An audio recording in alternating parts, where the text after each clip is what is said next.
আর এখন 300 ফিটের রাস্তা কাটাকাটি শুরু হয়ে গেছে।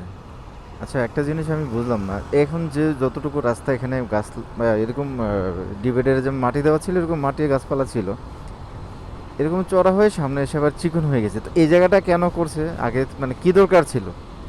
এখন রাস্তা এই যে দেখেন, এদিক দিয়ে এসে একদম চিকন হয়ে গেছে, মানে একটা ডিজাইন করে রাখছিল।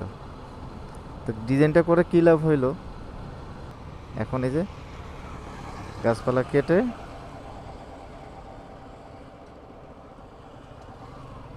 এই যে মাটি সব উঠাইতেছে, উঠে এখন আবার রাস্তা বড় করতেছে।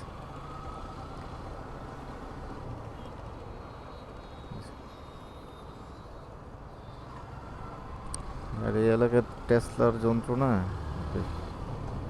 পাগল হয়ে যাবেন। পুরো একদম কাঞ্চন ব্রিজ পর্যন্ত যেখানে যেখানে এরকম মানে ডিজাইন করছে, ওই পুরো রাস্তা এরকম উঠাইতেছে, এ পাশে এবং ওই পাশে, দুই পাশে রাস্তা চওড়া করতেছে।